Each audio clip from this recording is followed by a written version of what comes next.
ਸ਼ਹੀਦ ਭਾਈ ਜਸਵੰਤ ਸਿੰਘ ਖਾਲੜਾ ਕੌਮ ਦਾ ਸਰਮਾਇਆ ਹੀ ਨਹੀਂ, ਬਲਕਿ ਵਿਸ਼ਵ ਜਦੋਂ ਵੀ ਮਨੁੱਖੀ ਹੱਕਾਂ ਦੀ ਗੱਲ ਹੁੰਦੀ ਹੈ, ਜਦੋਂ ਵੀ ਕੌਮਾਂਤਰੀ ਪੱਧਰ ਤੇ ਗੱਲ ਹੁੰਦੀ ਹੈ ਤਾਂ ਭਾਈ ਸਾਹਿਬ ਦਾ ਨਾਂ ਬੜੇ ਅਦਬ ਤੇ ਬੜੇ ਸਤਿਕਾਰ ਦੇ ਨਾਲ ਲਿਆ ਜਾਂਦਾ ਤੇ ਕੌਮ ਉਹਨਾਂ ਨੂੰ ਬੜੇ ਮਾਣ ਦੇ ਨਾਲ ਯਾਦ ਕਰਦੀ।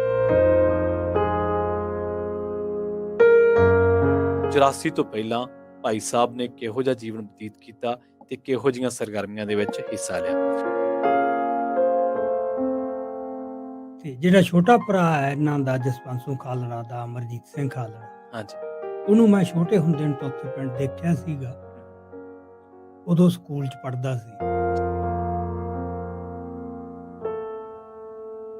ਮੈਨੂੰ ਇਹ ਸੀ ਯਾਰ ਮੇਰੇ ਕੋਲੇ ਉਹਨਾਂ ਮਟੀਰੀਅਲ ਨਹੀਂ। ਗੱਲ ਤਾਂ ਮੈਂ ਕਹਿ ਦੂੰਗਾ, ਪਰ ਜਿੰਨਾ ਚਿਰ ਉਹਨੂੰ ਸਬਸਟੈਂਸ਼ੀਏਟ ਕਰਨ ਵਾਸਤੇ ਔਥੈਂਟਿਕ ਤੁਹਾਡੇ ਕੋਲੇ ਕੋਈ ਗੱਲ ਨਹੀਂ, ਹਾਂਜੀ, ਉਹਨਾਂ ਚਿਰ ਤੁਸੀਂ ਨਹੀਂ ਬਹੁਤਾ ਲਿਖ ਨਹੀਂ ਸਕਦੇ।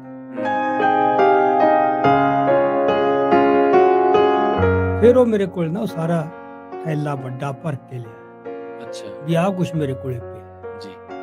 ਜਦੋਂ ਮੈਂ ਉਹ ਦੇਖਿਆ ਤਾਂ ਫਿਰ ਮੈਂ ਬੜਾ ਹੈਰਾਨ। ਉਹਦੀਆਂ ਸਟੇਜਸ ਦੇਖੀਆਂ ਜਦੋਂ ਉਹਨੇ ਪਹਿਲਾਂ ਹੀ ਪੈਰ ਇੱਧਰ ਨੂੰ ਧਰਿਆ, ਇੱਕ ਨਾਰਮਲ ਪਹਿਲਾਂ ਜਿਵੇਂ ਨੌਜਵਾਨ ਹੁੰਦੇ ਨੇ, ਹਾਂਜੀ ਹਾਂਜੀ, ਉਸ ਤਰ੍ਹਾਂ ਹੀ ਹੁੰਦਾ ਬੰਦਾ ਤਾਂ ਨਾ। ਜੀ ਜੀ, ਉਹਨੂੰ ਕਿਵੇਂ ਦੀ ਜਾਗ ਲੱਗੀ, ਕਿਵੇਂ ਉਹਦੀ ਸੋਚ 'ਚ ਨਿਖਾਰ ਆਇਆ, ਜੀ, ਕਿਵੇਂ ਉਹਦੀ ਸਾਰੀ ਸ਼ਖਸੀਅਤ ਵਿਕਸਿਤ ਹੋਈ ਤੇ ਉਸ ਸ਼ਹਾਦਤ ਦੇ ਪੜਾਅ ਤੱਕ ਕਿਵੇਂ ਪਹੁੰਚਿਆ। ਅੱਛਾ। ਪਰ ਮੇਰਾ ਸਵਾਲ ਇਹ ਹੈ ਪਹਿਲਾ ਵੀ ਕੀ ਭਾਈ ਸਾਹਿਬ ਸ਼ੁਰੂ ਤੋਂ ਹੀ ਇਦਾਂ ਸੀਗੇ, ਸ਼ੁਰੂ ਤੋਂ ਹੀ ਪੰਥਕ ਸੋਚ ਵਾਲੇ ਸੀਗੇ ਜਾਂ ਸ਼ੁਰੂਆਤੀ ਦੌਰ 'ਚ, ਕਿਉਂਕਿ ਤੁਸੀਂ 78 ਦਾ ਜ਼ਿਕਰ ਕੀਤਾ। ਤੇ ਉਸ ਹਮਲੇ ਦੇ ਵਿੱਚ ਸ਼ਾਇਦ 22 ਸਿੰਘ ਸ਼ਹੀਦ ਹੋਏ ਸੀ, ਲੜਦੇ ਹੋਏ ਬਹੁਤ ਹੀ ਬਹਾਦਰੀ ਨਾਲ। ਜੀ, ਉਹਨਾਂ ਵਿੱਚੋਂ ਇਹਨਾਂ ਦਾ ਜਿਹੜਾ ਵਡੇਰਾ ਸੀਗਾ ਸਰਦਾਰ ਸੂਰਾ ਸਿੰਘ, ਠੀਕ ਹੈ, ਉਹ ਉੱਥੇ ਸ਼ਹੀਦ ਹੋਇਆ। ਸੋ ਉਸ ਜਹਾਜ਼ ਦੇ ਉੱਤੇ ਜਿਹੜੀ 5 ਮੈਂਬਰੀ ਕਮੇਟੀ ਬਣੀ ਸੀਗੀ ਨਿਰਣੇ ਫੈਸਲੇ ਕਰਨ ਵਾਸਤੇ, ਹਾਂਜੀ, ਉਹਨਾਂ ਚੋਂ ਸਰਦਾਰ ਹਰਨਾਮ ਸਿੰਘ ਇਹਦੇ ਦਾਦਾ ਜੀ ਉਹ ਪ੍ਰਮੁੱਖ ਸੀ। ਉਦੋਂ ਫਿਰ ਸਰਦਾਰ ਹਰਨਾਮ ਸਿੰਘ ਨੇ 2 ਗੋਲੀਆਂ ਫਾਇਰ ਕਰਕੇ ਉਹਨਾਂ ਨੂੰ ਇੱਕ ਚੇਤਾਵਨੀ ਦਿੱਤੀ ਸੀ ਜੀ। ਵੀ ਜੇ ਹਮਲਾ ਹੋਇਆ ਤਾਂ ਮੁਕਾਬਲਾ ਹੋ। ਸਤਿ ਸ਼੍ਰੀ ਅਕਾਲ, ਤੁਸੀਂ ਜੁੜੇ ਹੋਏ ਹੋ ਪੰਜਾਬੀ ਰੇਡੀਓ USA ਨਾਲ ਤੇ ਮੈਂ ਹਾਂ ਪ੍ਰਵੀਨ ਸ਼ਰਮਾ। ਪੰਜਾਬੀ ਰੇਡੀਓ USA ਨੇ ਇੱਕ ਤਹਈਆ ਕਹਿ ਲਓ ਜਾਂ ਇੱਕ ਕਾਰਜ ਦੀ ਜ਼ਿੰਮੇਵਾਰੀ ਲਈ ਆ। ਉਹ ਇਹ ਕਿ ਸ਼ਹੀਦਾਂ ਬਾਰੇ ਜੋ ਵੀ ਲਿਖਿਆ ਗਿਆ ਉਹਨੂੰ ਆਡੀਅנס ਤੱਕ, ਉਹਨੂੰ ਦਰਸ਼ਕਾਂ ਤੱਕ ਪਹੁੰਚਾਇਆ ਜਾਵੇ। ਸ਼ਹੀਦ ਭਾਈ ਜਸਵੰਤ ਸਿੰਘ ਖਾਲੜਾ ਕੌਮ ਦਾ ਸਰਮਾਇਆ ਹੀ ਨਹੀਂ, ਬਲਕਿ ਵਿਸ਼ਵ ਜਦੋਂ ਵੀ ਮਨੁੱਖੀ ਹੱਕਾਂ ਦੀ ਗੱਲ ਹੁੰਦੀ ਹੈ, ਜਦੋਂ ਵੀ ਕੌਮਾਂਤਰੀ ਪੱਧਰ ਤੇ ਗੱਲ ਹੁੰਦੀ ਹੈ ਤਾਂ ਭਾਈ ਸਾਹਿਬ ਦਾ ਨਾਂ ਬੜੇ ਅਦਬ ਤੇ ਬੜੇ ਸਤਿਕਾਰ ਦੇ ਨਾਲ ਲਿਆ ਜਾਂਦਾ ਤੇ ਕੌਮ ਉਹਨਾਂ ਨੂੰ ਬੜੇ ਮਾਣ ਦੇ ਨਾਲ ਯਾਦ ਕਰਦੀ ਹੈ, ਕਿਉਂਕਿ ਜੋ ਉਹਨਾਂ ਨੇ ਕਾਰਜ ਕੀਤਾ ਉਹਦੀਆਂ ਵਿਸ਼ਵ ਦੀ ਹਿਸਟਰੀ ਦੇ ਵਿੱਚ ਵੀ ਬਹੁਤ ਘੱਟ ਮਿਸਾਲਾਂ ਮਿਲਣਗੀਆਂ। ਇਹ ਨਹੀਂ ਹੈ ਕਿ ਮਨੁੱਖੀ ਹੱਕਾਂ ਦੀ ਕਿਸੇ ਨੇ ਗੱਲ ਨਹੀਂ ਕੀਤੀ, ਪਰ ਮਨੁੱਖੀ ਹੱਕਾਂ ਦੇ ਲਈ ਲੜਦੇ ਲੜਦੇ ਆਪਣੀ ਜਾਨ ਕੁਰਬਾਨ ਕਰਨ ਵਾਲੇ ਹੁਣ ਤੱਕ ਵਰਲਡ ਦੀ ਹਿਸਟਰੀ ਦੇ ਵਿੱਚ ਬਹੁਤ ਥੋੜੇ ਲੋਕ ਹੋਏ ਨੇ। ਉਹਨਾਂ ਤੇ ਹੀ ਇੱਕ ਬਹੁਤ ਸੋਹਣੀ ਕਿਤਾਬ ਲਿਖੀ ਹੈ, ਸ਼ਹੀਦ ਭਾਈ ਜਸਵੰਤ ਸਿੰਘ ਖਾਲੜਾ ਜੀ। ਤੇ ਉਸ ਕਿਤਾਬ ਦਾ ਜਿਹੜਾ ਟਾਈਟਲ ਆ ਉਹ ਬੜਾ ਆਪਣੇ ਆਪ ਦੇ ਵਿੱਚ ਇੱਕ ਬਹੁਤ ਵੱਡਾ ਹੈ, ਸੋਚ, ਸੰਘਰਸ਼ ਤੇ ਸ਼ਹਾਦਤ। ਅੱਜ ਅਸੀਂ ਇਸੇ ਟਾਈਟਲ ਨੂੰ ਹੀ ਇੱਕ ਡਾਕੂਮੈਂਟਰੀ ਦੇ ਰੂਪ ਦੇ ਵਿੱਚ ਤੁਹਾਡੇ ਸਾਹਮਣੇ ਪੇਸ਼ ਕਰਨ ਦੀ ਕੋਸ਼ਿਸ਼ ਕਰਾਂਗੇ। ਇਸ ਕਿਤਾਬ ਦੇ ਲੇਖਕ ਤੇ ਸਿੱਖ ਚਿੰਤਕ ਭਾਈ ਅਜਮੇਰ ਸਿੰਘ ਜੀ ਸਾਡੇ ਨਾਲ ਹੋਣਗੇ। 3 ਭਾਗਾਂ ਦੇ ਵਿੱਚ ਅਸੀਂ ਇਹਨੂੰ ਪੇਸ਼ ਕਰਾਂਗੇ, ਤੁਸੀਂ ਜ਼ਰੂਰ ਦੇਖਿਓ। ਪਹਿਲਾ ਭਾਗ ਉਹਨਾਂ ਦਾ ਪਰਿਵਾਰਕ ਪਿਛੋਕੜ, 84 ਤੋਂ ਪਹਿਲਾਂ ਭਾਈ ਸਾਹਿਬ ਨੇ ਕਿਹੋ ਜਿਹਾ ਜੀਵਨ ਬਤੀਤ ਕੀਤਾ ਤੇ ਕਿਹੋ ਜਿਹੀਆਂ ਸਰਗਰਮੀਆਂ ਦੇ ਵਿੱਚ ਹਿੱਸਾ ਲਿਆ। ਉਸ ਦਾ ਦੂਜਾ ਭਾਗ 84 ਤੋਂ ਲੈ ਕੇ 92 ਤੱਕ ਭਾਈ ਸਾਹਿਬ ਦੀ ਸੋਚ ਦੇ ਵਿੱਚ ਤਬਦੀਲੀਆਂ ਤੇ ਇਹਦੇ ਵਿੱਚ ਉਹਨਾਂ ਦੇ ਪਰਿਵਾਰਕ ਪਿਛੋਕੜ ਦਾ ਕਾਰਨ ਕੀ ਸੀ, ਜੁਝਾਰੂ ਵਿਰਾਸਤ ਭਾਈ ਸਾਹਿਬ ਦੇ ਖੂਨ ਦੇ ਵਿੱਚ ਖੌਲਣ ਕਿਵੇਂ ਲੱਗੀ। ਤੇ ਭਾਗ ਤੀਜਾ ਜਿਹਦੇ ਵਿੱਚ ਅਸੀਂ ਚਰਚਾ ਕਰਾਂਗੇ 92 ਤੋਂ 95, 92 ਤੋਂ 95 ਤੱਕ, ਤੇ ਇਹਦੇ ਵਿੱਚ ਆ ਜਾਊਗਾ ਇੰਗਲੈਂਡ ਤੋਂ ਵਾਪਸੀ ਤੇ ਫਿਰ ਮਨੁੱਖੀ ਹੱਕਾਂ ਖਾਤਰ ਘਾਲਣਾ ਤੇ ਸ਼ਹਾਦਤ ਦਾ ਸਫ਼ਰ। ਆਪਾਂ ਜੋੜਦੇ ਹਾਂ ਪਹਿਲਾਂ ਭਾਈ ਅਜਮੇਰ ਸਿੰਘ ਜੀ ਨੂੰ ਤੇ ਸ਼ੁਰੂਆਤ ਕਰਾਂਗੇ ਭਾਗ ਪਹਿਲੇ ਤੋਂ। ਭਾਈ ਸਾਹਿਬ ਸਤਿ ਸ਼੍ਰੀ ਅਕਾਲ ਜੀ। ਸਤਿ ਸ੍ਰੀ ਅਕਾਲ ਜੀ। ਵਾਹਿਗੁਰੂ ਜੀ ਕਾ ਖਾਲਸਾ, ਵਾਹਿਗੁਰੂ ਜੀ ਕੀ ਫਤਿਹ ਜੀ। ਸਵਾਗਤ ਹੈ ਪੰਜਾਬੀ ਰੇਡੀਓ USA ਦੇ ਸਟੂਡੀਓ ਦੇ ਵਿੱਚ ਤੁਹਾਡਾ। ਧੰਨਵਾਦ ਜੀ। ਜੀ, ਅਸੀਂ ਕੋਸ਼ਿਸ਼ ਕਰਾਂਗੇ ਕਿ ਭਾਈ ਸਾਹਿਬ ਨੂੰ ਵਿੱਚ ਇੰਟਰਪਟ ਨਾ ਕੀਤਾ ਜਾਵੇ, ਪਰ ਜੋ ਜ਼ਿਹਨ ਦੇ ਵਿੱਚ ਸਵਾਲ ਹੋਣਗੇ, ਉਹ ਅਦਬ ਨਾਲ ਰੋਕ ਕੇ ਜ਼ਰੂਰ ਪੁੱਛੇ ਜਾਣਗੇ। ਜੀ। ਅ, ਬਹੁਤ ਕੁਛ ਲਿਖਿਆ ਗਿਆ ਆਰਟੀਕਲਾਂ ਦੇ ਵਿੱਚ, ਅਸੀਂ ਕਿਤਾਬਾਂ ਦੇ ਵਿੱਚ ਭਾਈ ਸਾਹਿਬ ਪੜ੍ਹਾਇਆ ਗਿਆ। ਜਦੋਂ ਆਪਾਂ ਮੈਟ੍ਰਿਕ 10ਵੀਂ 12ਵੀਂ ਦੇ ਵਿੱਚ ਪੜ੍ਹਦੇ ਹਾਂ, ਜਾਂ ਉਸ ਤੋਂ ਬਾਅਦ ਆਰਟੀਕਲ ਮਸਾਂ ਉਹ 100 ਕੁ ਲਾਈਨ ਦਾ ਹੁੰਦਾ ਹੈ, ਡੇਢ ਕੁ ਪੇਜ ਦਾ ਆਰਟੀਕਲ ਲੱਗਦਾ ਹੈ, ਜਿਹਦੇ ਵਿੱਚ ਉਹਨਾਂ ਦੀ ਜ਼ਿੰਦਗੀ ਨੂੰ ਸਮੇਟਣ ਦੀ ਕੋਸ਼ਿਸ਼ ਕੀਤੀ ਜਾਂਦੀ ਹੈ। ਪਰ ਉਹਦੇ ਵਿੱਚ ਕੁਝ ਸੀਮਤ ਜਿਹੀ ਜਾਣਕਾਰੀ ਹੁੰਦੀ ਹੈ ਕਿ ਭਾਈ ਸਾਹਿਬ ਨੇ ਆਹ ਕੀਤਾ ਤੇ ਉਸ ਤੋਂ ਬਾਅਦ ਉਹਨਾਂ ਨੂੰ ਇਸ ਤਰ੍ਹਾਂ ਸ਼ਹੀਦ ਕੀਤਾ ਗਿਆ। ਮੈਂ ਕੋਸ਼ਿਸ਼ ਕਰੂੰਗਾ ਕਿ ਅੱਜ ਆਪਾਂ ਉਹਨਾਂ ਦੇ ਪਰਿਵਾਰਕ ਪਿਛੋਕੜ ਤੋਂ ਹੀ ਸ਼ੁਰੂਆਤ ਕਰ ਲਈਏ, ਜਿੱਥੋਂ ਉਹਨਾਂ ਨੂੰ ਗੁੜਤੀ ਮਿਲੀ ਜੂਝਣ ਦੀ। ਇਸ ਪਿਛੋਕੜ ਦਾ ਮਹੱਤਵ ਤੇ ਜੂਝਣ ਦੀ ਗੁੜਤੀ ਬਾਰੇ ਸਾਨੂੰ ਜ਼ਰੂਰ ਦੱਸਿਓ। ਜ਼ਰੂਰ ਜੀ। ਜੀ। ਪਰ ਉਸ ਤੋਂ ਪਹਿਲਾਂ ਮੈਂ 2 ਮਿੰਟ ਨਾ ਇਹ ਕਿਤਾਬ ਲਿਖਣ ਦੀ ਮੈਨੂੰ ਹਾਂਜੀ। ਲੋੜ ਕੀ ਪਈ। ਇਹ ਜ਼ਰੂਰੀ ਹੈ। ਜਿਵੇਂ ਤੁਸੀਂ ਵੀ ਕਿਹਾ, ਬੜਾ ਕੁਛ ਲਿਖਿਆ ਜਾ ਰਿਹਾ ਸੀਗਾ ਜੀ। ਤੇ ਚਰਚਾ ਵੀ ਹੋ ਰਹੀ ਸੀ। ਹਾਂਜੀ। ਤੇ ਜਿਹੜਾ ਛੋਟਾ ਭਰਾ ਹੈ ਇਹਨਾਂ ਦਾ, ਜਸਵੰਤ ਸਿੰਘ ਖਾਲੜਾ ਦਾ, ਅਮਰਜੀਤ ਸਿੰਘ ਖਾਲੜਾ, ਹਾਂਜੀ। ਉਹਨੂੰ ਮੈਂ ਛੋਟੇ ਹੁੰਦੇ ਨੂੰ ਤਾਂ ਉੱਥੇ ਪਿੰਡ ਦੇਖਿਆ ਸੀਗਾ।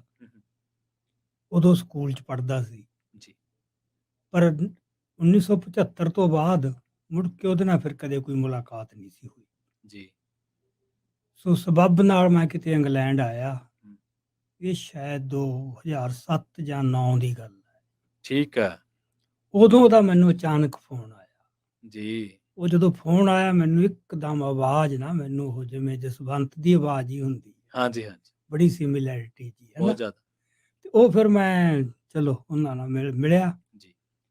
ਉਦੋਂ ਤੋਂ ਹੀ ਉਹਦਾ ਇਹ ਯਤਨ ਸੀ, ਕਹਿੰਦਾ ਭਾਜੀ ਤੁਸੀਂ ਲਿਖੋ ਉਹਦੇ ਬਾਰੇ, ਹੋਰ ਕਿਸੇ ਤੋਂ ਲਿਖਿਆ ਨਹੀਂ ਜਾਣਾ, ਤੁਸੀਂ ਉਹਨੂੰ ਨੇੜਿਓਂ ਦੇਖਿਆ, ਤੁਸੀਂ ਜਾਣਦੇ ਹੋ। ਜੀ।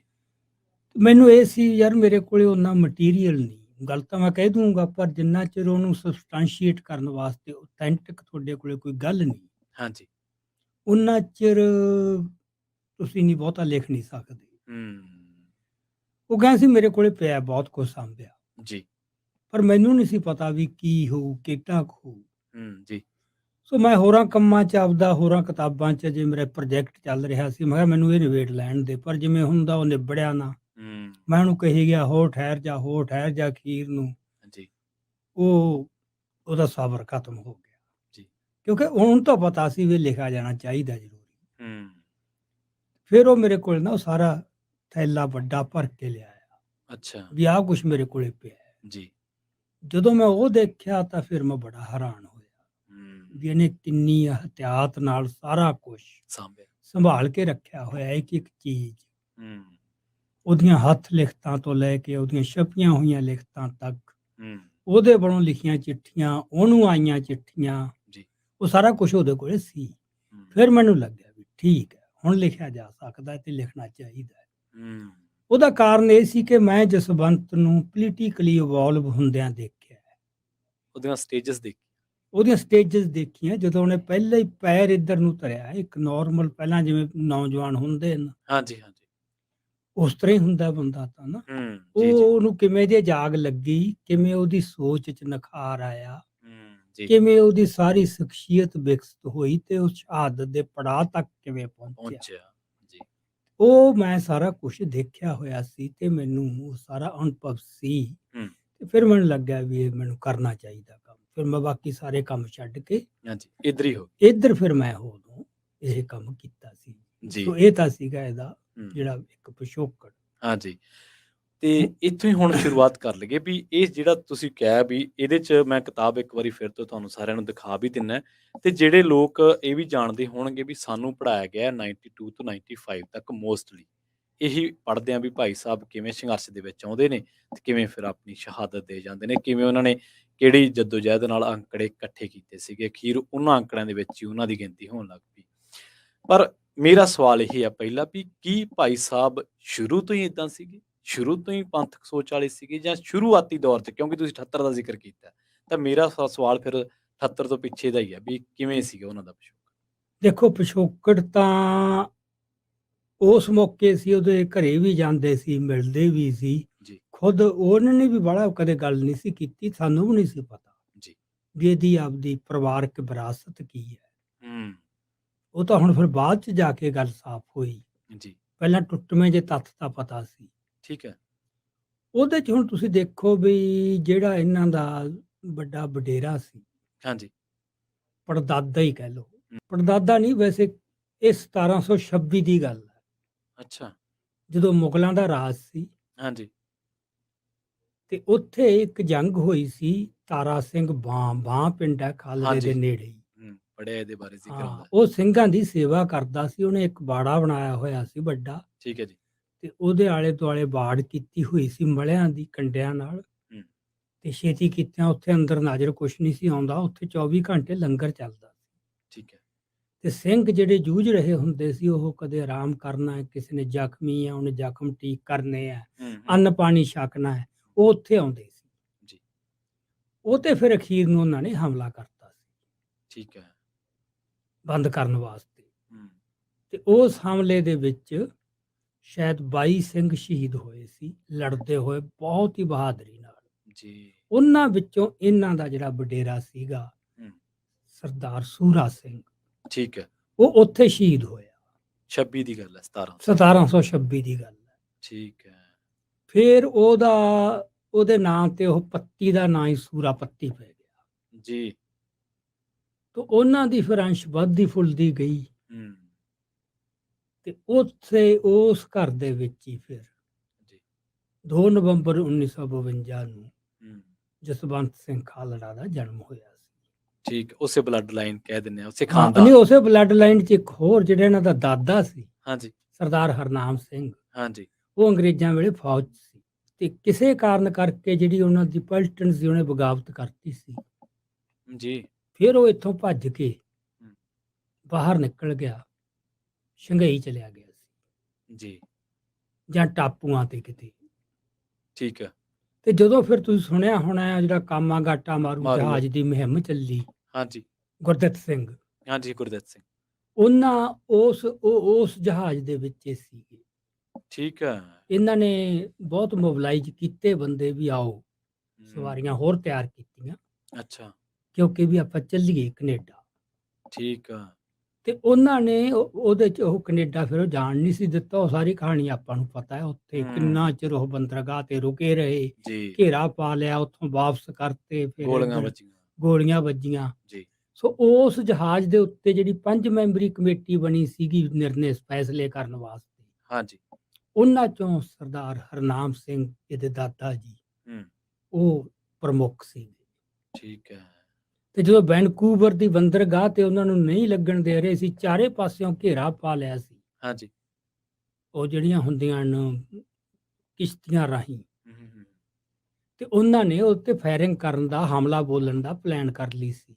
ਠੀਕ ਹੈ। ਤੇ ਇਹਨਾਂ ਨੇ ਅੰਦਰ ਤਿਆਰੀਆਂ ਕਰ ਲਈਆਂ ਸੀ ਜੀ ਜੀ, ਪੂਰੇ ਹਥਿਆਰ ਆਪਦੇ, ਇਹਨਾਂ 'ਚ ਕੁਝ ਲੋਹਾਰ ਸੀਗੇ ਜਹਾਜ਼ ਦੇ ਉੱਤੇ। ਉਹ ਲੋਹਾਰਾਂ ਨੇ ਮਤਲਬ ਜੋ ਰਵਾਇਤੀ ਹਥਿਆਰ ਆ, ਉਹ ਮਤਲਬ ਵਰਸ਼ੇ, ਗੰਡਾਸੇ, ਛਵੀਆਂ ਉਹ ਬਣਾ ਲੀਆਂ ਸੀ। ਤੇ ਇਹਨਾਂ ਕੋਲੇ ਪਿਸਤੌਲ ਸੀ, ਫੌਜ 'ਚ ਰਹਿ ਕੇ ਆਏ ਸੀ। ਉਦੋਂ ਫਿਰ ਸਰਦਾਰ ਹਰਨਾਮ ਸਿੰਘ ਨੇ 2 ਗੋਲੀਆਂ ਫਾਇਰ ਕਰਕੇ ਉਹਨਾਂ ਨੂੰ ਇੱਕ ਚੇਤਾਵਨੀ ਦਿੱਤੀ ਸੀ ਜੀ, ਵੀ ਜੇ ਹਮਲਾ ਹੋਇਆ ਤਾਂ ਮੁਕਾਬਲਾ ਹੋਊ, ਤੇ ਇੱਥੇ ਖੂਨ ਖਰਾਬਾ ਹੋਊ, ਐਵੇਂ ਨਾ ਸਮਝਿਓ। ਠੀਕ ਆ। ਚਲੋ ਫਿਰ ਉਹ ਜਹਾਜ਼ ਵਾਪਸ ਗਿਆ। ਬਹੁਤ ਵੱਡੀ ਲਲਕਾਰ ਸੀ। ਹਾਂਜੀ, ਵਾਪਸ ਗਿਆ। ਚਲੋ ਕਲਕੱਤੇ ਉਹਨਾਂ ਨੇ ਵੱਜ ਘਾਟ ਤੇ ਉਹ ਜੋ ਕੁਛ ਕੀਤਾ ਆਪਾਂ ਨੂੰ ਸਾਰੀ ਕਹਾਣੀ ਦਾ ਪਤਾ ਹੈ। ਇਹ ਫਿਰ ਉੱਥੇ ਫੜੇ ਗਏ ਸੀ ਜੀ, ਤੇ ਫੜੇ ਜਾਣ ਤੋਂ ਬਾਅਦ ਇਹਨਾਂ ਨੂੰ ਕੁਛ ਚਿਰ ਜੇਲ੍ਹ 'ਚ ਰੱਖਿਆ, ਮੁੜ ਕੇ ਘਰੇ ਨਜ਼ਰਬੰਦ ਕਰਤਾ। ਠੀਕ ਹੈ। ਫਿਰ ਇਹ 1923 'ਚ ਹਾਂਜੀ ਘਰੋਂ ਚੋਰੀ ਨਿਕਲਿਆ ਸੀ ਜੀ।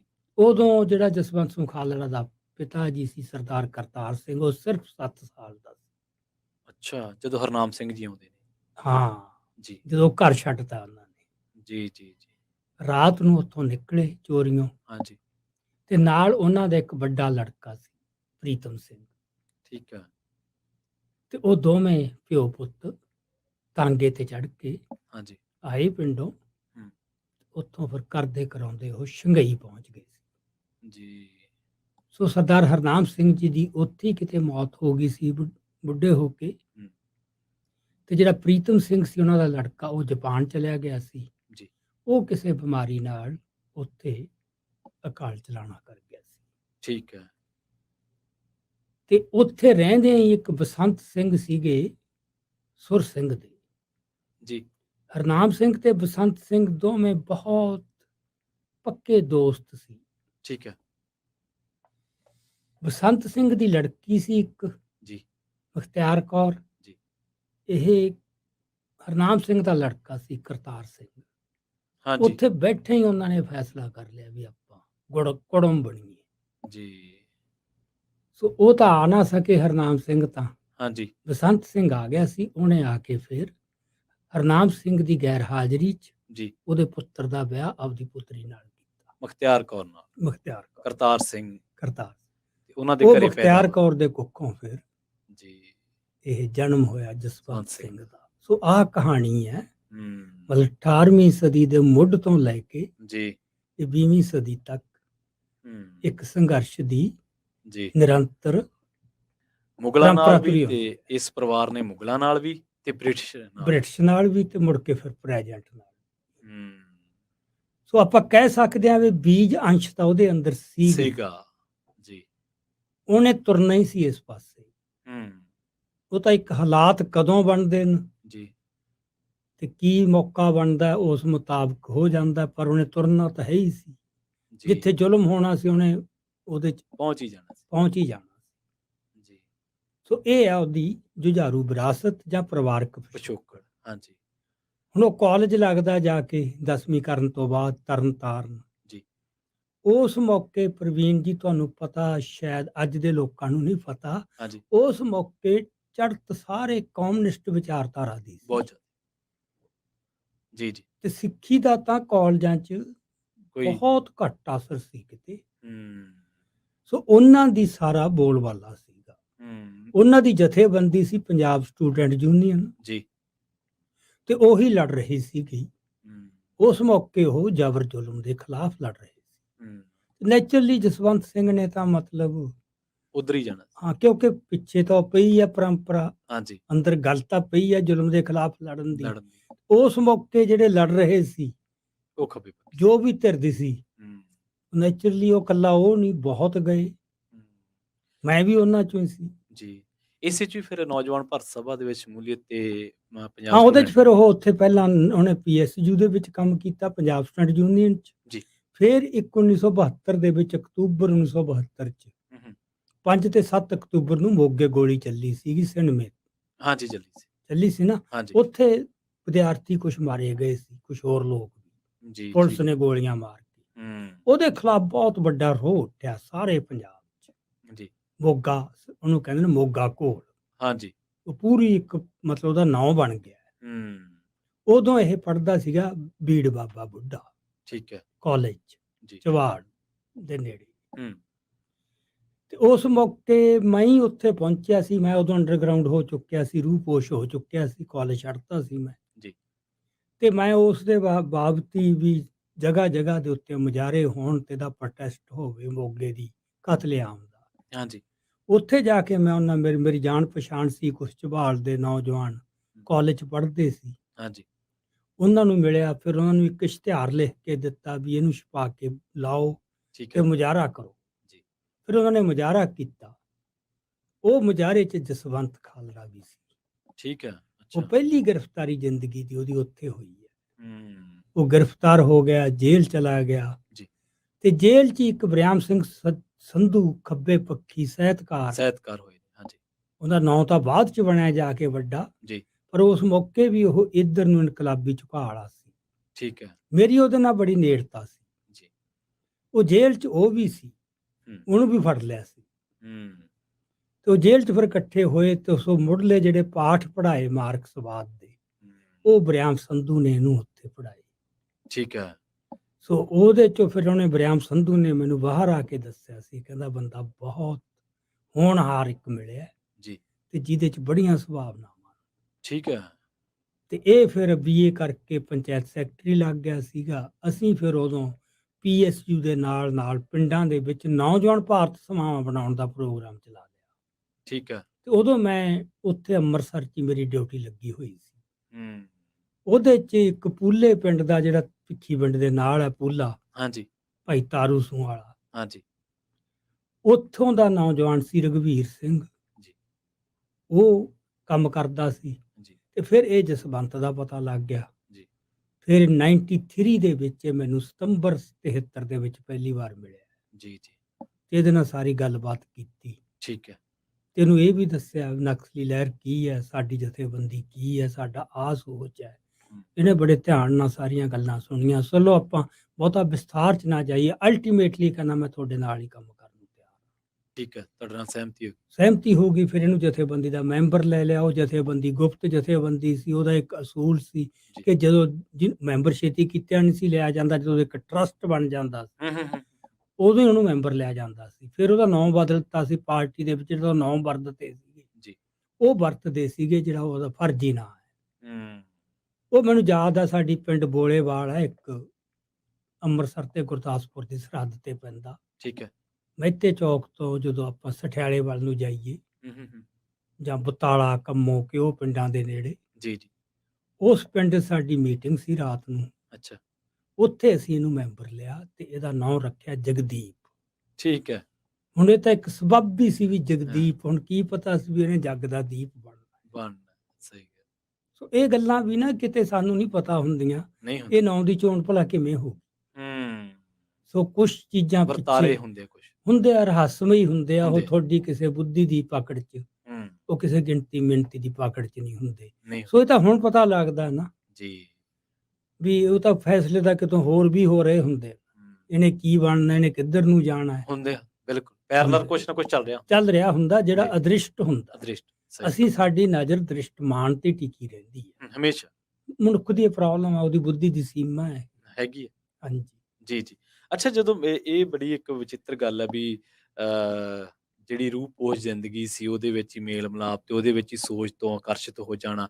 ਵਰਿਆਮ ਸਿੰਘ ਦਾ ਤੁਸੀਂ ਜ਼ਿਕਰ ਕਰਕੇ ਹਟੇ ਆ ਉਦੋਂ ਫਿਰ ਕੀ ਲੱਗਦਾ ਸੀਗਾ ਵੀ ਇਹ ਇੱਧਰ ਹੀ ਰਹਿਣਗੇ ਜਾਂ ਸੋਚ ਵੰਨੀ ਹੋਰ ਵੀ ਕਿਉਂਕਿ ਉਹਨਾਂ ਦੀ ਸੋਚ ਦੀ ਜਿਹੜਾ ਦਾਇਰਾ ਸੀ ਉਹ ਤਾਂ ਬਹੁਤ ਬ੍ਰੌਡ ਸੀਗਾ ਤੇ ਉਸੇ ਸਮੇਂ ਦੌਰਾਨ ਫਿਰ ਤੁਹਾਡੇ ਨਾਲ ਰਲ ਕੇ ਜਾਂ ਉਸ ਜਥੇਬੰਦੀ ਨਾਲ ਰਲ ਕੇ ਕੋਈ ਐਸੇ ਕੰਮ ਵੀ ਕੀਤੇ ਹੋਣਗੇ ਜਿਹੜੇ ਲੱਗਦਾ ਹੋਣਾ ਯਾਰ ਆ ਤਾਂ ਇੱਕ ਨਾਰਮਲ ਬੰਦੇ ਦੀ ਪਕੜ ਚੋਂ ਵੀ ਬਾਹਰ ਨੇ ਜਾਂ ਆਪਦੀ ਬੁੱਧੀ ਨਾਲ ਕੁਝ ਫੈਸਲੇ ਲਏ ਹੋਣੇ ਨਹੀਂ ਉਹ ਜਦੋਂ ਹੁਣ ਅਸੀਂ ਹੁਣ ਦੇਖਦੇ ਹਾਂ ਇਹਦੇ ਚ ਕੁਝ ਗੱਲਾਂ ਕਮਿਊਨਿਸਟਾਂ ਨੂੰ ਹਟਮੀਆਂ ਵੀ ਸੀ ਠੀਕ ਹੈ ਜਿਵੇਂ ਇਹਨੇ ਬਾਲ ਕੇਸ ਕਤਲ ਨਹੀਂ ਕਰਵਾਏ ਜੀ ਜਦੋਂ ਕਿ ਕਮਿਊਨਿਸਟਾਂ 'ਚ ਫੈਸ਼ਨ ਸੀ ਕੇਸ ਸੀਗੇ ਹਾਂਜੀ ਕਦੇ ਇਹਨੇ ਸ਼ਰਾਬ ਨਹੀਂ ਪੀਤੀ ਜੀ ਕਦੇ ਇਹਨੇ ਸਿਗਰਟ ਨਹੀਂ ਪੀਤੀ ਕਾਮਰੇਡਾਂ 'ਚ ਉਸ ਮੌਕੇ ਇਹ ਬਹੁਤ ਭੈੜ ਸੀ ਕਰੇਜ਼ ਹਾਂਜੀ ਕਰੇਜ਼ ਕਹਿ ਲਓ ਖੈਰ ਉਹ ਮਾਝੇ 'ਚ ਘੱਟ ਸੀਗਾ ਮਾਲਵੇ 'ਚ ਇਹ ਰੋਗ ਜ਼ਿਆਦਾ ਹੁਣ ਵੀ ਜ਼ਿਆਦਾ ਹੈਗਾ